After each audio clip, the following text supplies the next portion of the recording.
Ya karena pada mengkhianati Pancasila.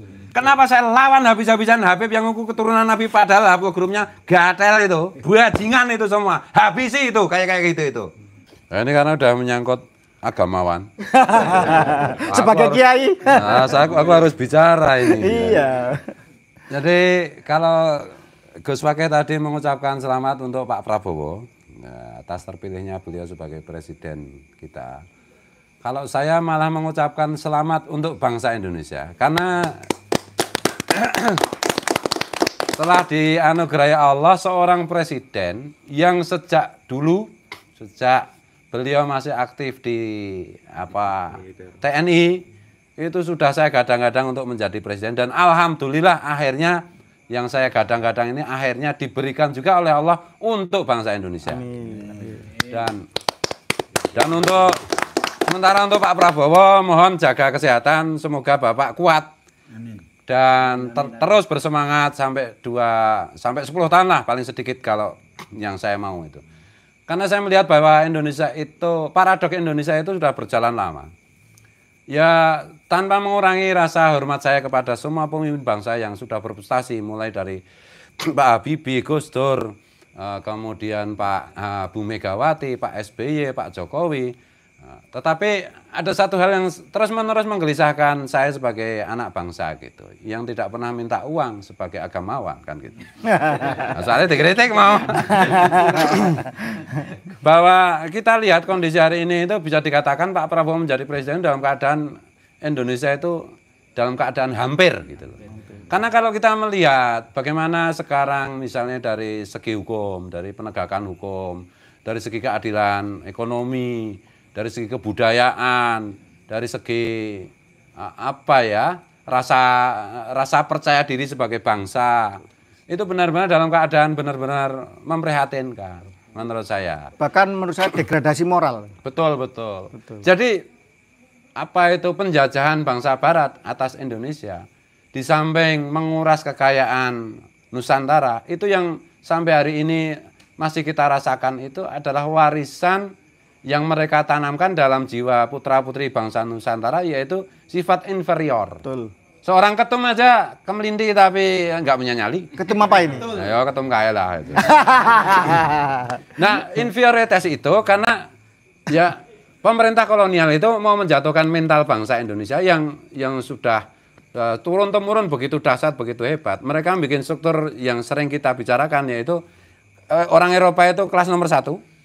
Orang pendatang dari Arab, Yaman, dari mohon maaf itu dari Taiwan itu kelas 2. Kemudian pribumi itu kelas anjing.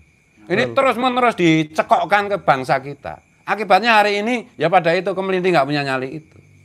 Gitu. Kita melihat orang ras Eropa aja udah nyembah-nyembah dikira Tuhan. Kita melihat ras Yaman, Kaukasia aja udah, wah ini cucu Nabi. Ini karena inferioritasnya. Kita nggak berani bilang tidak untuk menjaga harga diri bangsa kita. Kalau kita runut ya, sebenarnya bangsa ini kan bangsa besar. Kita itu udah punya di Muara Takus itu sekian puluh ribu tahun sebelum Masehi kan. Bahkan gamelan saja. Betul. Gamelan itu usianya kira-kira 70.000 tahun. Banyak sejarawan mengatakan bahwa bangsa asli Nusantara itu kan putranya Nabi Sis yang datang ke Nusantara. Kemudian ditambah dengan cucunya atau buyutnya Nabi Ismail yang kemudian menyatu, kawin-mawin. Kemudian terakhir dari keturunan Rasulullah melalui jalur Hasan Husain, melalui Musa Al-Kadzim diantaranya Wali Songo, menyatu juga. Ini sejarah bangsa ini itu luar biasa besarnya, luar biasa lamanya. Maka saya tadi ngomong waktu ngobrol tuh, kalau Ibnu Katsir mengatakan Nabi Adam kira-kira 6.000 atau 7.000 tahun yang lalu, itu beliau menyampaikan pendapat tanpa argumen, tanpa dasar riset yang cukup. Karena kalau menurut jejak DNA, Nabi Adam itu kira-kira 250.000 tahun yang lalu. Betul. Dan Nabi Sis kira-kira berapa puluh ribu tahun yang lalu putranya ke Indonesia, yang menghasilkan gamelan, sementara orang sana itu kalau bikin musik itu cuma nyembelih kambing, kemudian diambil kulitnya, terus kemudian dijemur, kemudian cari kayu, terus dikasih tali, terus tutui gitu. Nah kita enggak, kita metalurgi itu udah 70.000 tahun yang lalu kita mengenal metalurgi itu. Nah kedahsyatan bangsa ini Yang diantaranya yang terlacak itu misalnya dari secara spiritual, secara keagamaan. Anak cucu Nabi Sis yang ada di Nusantara itu sudah bisa merumuskan teologi Hanif, teologi Tauhid yang bernama Kapitayan. Makanya ketika Wali Songo datang ke sini, oh ini agamanya sama dengan kita. Tiada Tuhan selain Tuhan. Apa itu? Kekosongan yang isi, laisa kamisli seon, malam yakullahu kufuwan ahad. Wah, kita itu bangsa yang luar biasa besarnya. Nah ini karena Belanda itu kepengen supaya kita itu penjajah itu kepengen kita nggak bisa berontak, nggak bisa mengalahkan mereka. Maka secara mental alam bawah sadar bangsa ini itu dijatuhkan, dibuat setara dengan anjing. Nah Pak Prabowo itu sejak dulu itu saya melihat ada semangat beliau yang berkobar-kobar untuk mengajak semua putra-putri bangsa Indonesia untuk percaya diri. Kita itu bangsa besar, kita itu bangsa hebat. Kita bisa bikin Borobudur, kita bisa bikin Muara Takus, kita bikin macam-macam gamelan yang lain-lain. Tidak kalah dengan bangsa lain. Gitu. Sementara mereka cuma bisa dangdung-dangdung. Nah itu lah. Wah ini pribumi sukanya dangdung-dangdung, ya saya heran. Iya. Bisa bikin bom. Iya, jadi bagi saya yang perlu saya ucapkan selamat itu adalah seluruh bangsa Indonesia. Baik yang kemarin memilih Pak Prabowo maupun yang tidak memilih Pak Prabowo. Karena Tuhan sudah memberi kita pemimpin yang bisa kita percaya. Pemimpin yang akan membangkitkan rasa percaya diri sebagai bangsa. Karena itulah modal pertama kita. Dan yang berikutnya bagi saya Pak Prabowo yang sedasat itu, ya nggak apa-apa kan dia kan saudaraku, sama-sama keturunan Hamengkubuwono kan gitu. Beliau lewat Diponegoro kan gitu. Ya Diponegoro tahu sendirilah bagaimana sejarahnya gitu. Jadi ya saudara sih, sedulur, makanya ya Pak Prabowo keren ya mesti saudaranya mesti keren kayak aku. Dan saya bisa melacak bagaimana keperpihakan Pak Prabowo turun temurun. Kemarin saya lihat di YouTube itu bagaimana Profesor Sumitro, ayah beliau, memberikan kuliah terbuka gitu. Yang saya ingat-ingat itu karena saya belajar semiotika ya. Pak Profesor Sumitro almarhum itu sering sekali menggunakan frase rakyat yang kita sayangi. Dari sini saya Pak Perinding gitu. Oh iya ya, dari sekian ekonom Indonesia yang hebat-hebat itu, rasa-rasanya hanya dari Pak Sumitro saya mendengar frase yang diulang-ulang yaitu rakyat yang kita sayangi. Rakyat yang kita sayangi. Selalu begitu. Kalau kita mengambil langkah ini, maka yang dirugikan adalah rakyat yang kita sayangi. Kalau kita melakukan langkah ini, beliau menjelaskan tentang ekonomi Pancasila itu, maka yang kita untungkan, kita bilang adalah rakyat yang kita sayangi. Jadi ini adalah personifikasi dari pemimpin yang menyayangi rakyatnya, maka pantas kalau disayangi rakyatnya. Luar biasa. Iya. Jadi dari buku itu. Ini kan masih ada catatan lagi ini. Nah kadang-kadang begini ya, kelas menengah ke atas, para pengamat politik itu egois. Mereka itu kayak seperti kritiknya Mas Willy itu. Mereka ada di Menara Gading yang tidak tersambung dengan, tidak merasakan denyut rakyat. Rakyat itu kan maunya makmur. Titik. Sementara para pengamat politik itu, waduh kalau udah demokrasi kita ngomong tentang kembali ke undang-undang dasar aja udah, itu anti demokrasi, dan seterusnya gitu. Mereka itu orang-orang yang tidak bertanggung jawab. Setan-setan yang menjadi boneka-boneka negara lain. Betul, kalau saya begitu. Betul. Kita harus menentukan jalan kita sendiri sebagai bangsa dan sebagai negara. Sebagaimana dirumuskan oleh founding fathers kita. Dan rasa-rasanya kalau Bu Megawati itu adalah putra biologis Bung Karno, maka menurut saya Pak Prabowo ini adalah putra ideologis Bung Karno yang terbaik. Allah Akbar. Allah Akbar. Merdeka. Merdeka. Makanya saya nyindir Bu Mega itu gini loh, tolong orang-orangnya Bu Mega, udahlah gimmick-gimmick politik itu nggak penting. Pak Prabowo itu mengajak kita bersatu, udah bersatu aja lah pilkada, mau yang jadi gubernur siapa itu bagi Pak Prabowo itu sama aja. Gitu loh, sama aja. Makanya kemarin waktu kampanye Pak Prabowo itu saya curiga jangan-jangan beliau pergi ke kunjungan ke luar negeri itu supaya nggak usah ikut kampanye, kan itu. Karena bagi Pak Prabowo itu Jakarta mau dipimpin siapapun sama aja. Kalau nggak menurut Pak Prabowo sikat, betul, kan itu. Betul, ya, betul. Iya, kalau merugikan rakyat sikat, tentu saja melalui mekanisme hukum yang berlaku, kan gitu. Kemudian sebentar. Oh, ya. Ada kata-kata sikat ini ada hubungannya tidak? Ini kan Imam Unyil si Rizik Syihab kan kabur ini, tidak pulang-pulang ini. Ya, dan seluruh postingannya yang dulu menghina Pak Prabowo, menghina pemerintahan, menghina negara, Pancasila dan lain-lain dihapus katanya. Lah yang salah sampean. Oh gitu ya. Oh Rizik Syihab kok masih dihitung. Udah nggak punya rakyat dia. Udah. Kemarin orang pada ngikutin dia, itu karena orang mengira dia cucu Nabi. Ternyata? Nah, ternyata bukan, cucu Yahudi kan gitu. Oke, jadi sekarang dukung siapa yang di Jakarta FPI itu yang satu dukung siapa? Allah itu nggak ada apa-apanya. Iya. Mereka itu nggak punya masa lagi. Kalau dulu mungkin iyalah, karena orang masih mengira cucu Nabi kan itu toh. Sekarang cucu curut. Iya. Dan ini ya, saya terinspirasi bagaimana Pak Prabowo kira-kira akan membawa kita ke depan gitu. Bagi saya yang menarik itu di antara ini Pak Prabowo baru ngasih lihat beberapa beberapa anak ideologis beliau gitu, didikan beliau. Salah satu yang mengesankan saya itu ada Menlu kita, wah, Pak Sugiono. Luar biasa. Bagaimana dengan Xi Jinping? Beliau salaman sedikit pun tidak menunduk, tidak gini salaman.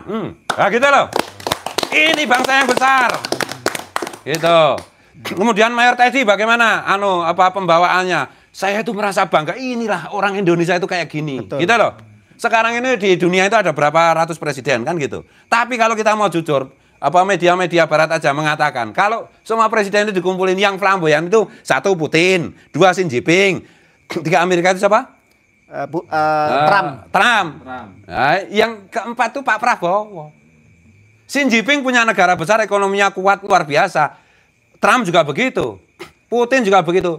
Pak Prabowo negaranya lagi prihatin kayak gini, dia bisa tampil sekelas, sehebat 3 presiden lain dari negara besar itu bagus. Wow, ini Bung Karno beneran ini. Ya gitu loh. Aku sebagai rakyat Indonesia merasa bangga gitu loh. Lihat bagaimana misalnya Pak Prabowo ketemu Putin, ketemu Donald Trump, ketemu Xi Jinping. Wah, ini presidenku bener. Ya gitu loh. Nah, ini penting bagi menumbuhkan semangat rasa percaya diri kita sebagai bangsa. Jadi kenapa Indonesia banyak masalah? Ya karena pada mengkhianati Pancasila. Kenapa saya lawan habis-habisan Habib yang ngaku keturunan Nabi padahal grupnya gatel itu? Karena mereka melawan Pancasila, mereka mau merusak Pancasila. Mereka mau merusak Bhinneka Tunggal Ika. Mah lali aku tadi ngomong apa semangat. Semangat. Iya, gitu loh. Misalnya contohnya begini, Pak Harto itu membina bagaimana orang pengusaha-pengusaha untuk menjadi pengusaha besar macam-macam. Harusnya pengusaha besar konglomerat itu menjadi pegawainya pemerintah, mitranya pemerintah untuk mengusahakan rakyat. Enggak. Nyatanya pajak aja mereka nggak mau bayar. Setelah dapat duit disimpan di luar negeri, bajingan itu semua. Habisi itu kayak gitu itu. Iya, Pak Harto jatuh karena dikhianati oleh sekelompok orang yang difasilitasi oleh Pak Harto yang harusnya bertanggung jawab atas kesejahteraan rakyat. Kan gitu. Jadi mari kita ciptakan entrepreneur putra-putri bangsa Nusantara yang setia kepada Pancasila, yang menjadi mitra pemerintah untuk mensejahterakan rakyat. Gitu lewat kooperasi, lewat apapun. Jangan diulang kesalahan pengkhianatan yang dialami oleh Pak Harto. Saya bukan gimana ya, Pak Harto itu bagaimanapun juga salah satu presiden terbesar kita. Gitu loh, setelah Bung Karno. Ya kan itu. Bahwa beliau ada salah, ada dosa, dosa saya lebih banyak dari Pak Harto masalahnya, kan gitu. Nah, mari kita sebagai bangsa dan sebagai warga negara kita yang kita cintai, mari kita kan mesti luar negeri itu kepentingan intelijen asing itu mesti bikin hoax, mesti bikin apa lewat profesor siapa, lewat dokter siapa, lewat macam-macam. Pada intinya itu mereka ingin rakyat Indonesia tidak mendukung Pak Prabowo. Pak Prabowo itu hebat, dasar istiqomah, paling ikhlas kata Gus Dur untuk bangsa ini. Tapi beliau tidak akan berhasil kecuali kita kompak satu komando mendukung apa yang beliau putuskan. Setuju. Jadi boleh kritik, boleh oposisi, tapi diindoktrinasi mengenai Pancasila dengan pendekatan militer, bukan militerisme, bukan. Jadi contohnya begini, mahasiswa kalau mau lulus kan harus KKN 6 bulan misalnya. Yang 1 bulan dididik oleh Kodam, dididik oleh Kodim, kerjasama dengan Menteri Pendidikan, kerjasama dengan BPIP, meretreat tentang Pancasila mengenai bangsa ini adalah bangsamu, harus kau bela, kau jangan jadi pengkhianat, kau jangan jadi agen asing atau agen siapapun. Kalau nggak dibegitukan, lu terlalu banyak sekarang itu agen-agen asing itu beredar di Indonesia, merekrut orang-orang kita. Mahasiswa harus dikasih pendidikan Pancasila. BPIP kan masih bingung, mau gimana? Bagaimanapun juga penataran Pancasila yang dilakukan Pak Harto itu sudah bagus, sudah luar biasa. Dalam konteks kekinian, yang menurut saya harus itu. Ya diajari baris berbaris, diajari apa itu hormat bendera dan seterusnya itu. Hanya dengan itu dan setelah itu nanti dikasih hadiah, dikasih apa itu piagam. Dan yang tidak mahasiswa, yang seusia mahasiswa, kasih juga pendidikan itu, kebangsaan itu, pendidikan Pancasila, Bhinneka Tunggal Ika, pembelaan terhadap bangsa dan negara 1 bulan, mereka kasih sertifikat juga. Mereka adalah agen negara Kesatuan Republik Indonesia, agen Pancasila, agen Bhinneka Tunggal Ika, agen Undang-Undang Dasar 45. Berikan mereka penghargaan itu. Gitu. Kalau negara mungkin memberi gaji, kasih gaji supaya mereka itu tidak terprovokasi menjadi paramiliter yang nggak karu-karuan ini, yang digunakan oleh kekuatan-kekuatan asing untuk menghambat konsolidasi politik, konsolidasi ekonomi, konsolidasi bangsa ini. Nah, ini usulan dan saran saya gitu loh. Aku biar soalnya pasti beraka juga.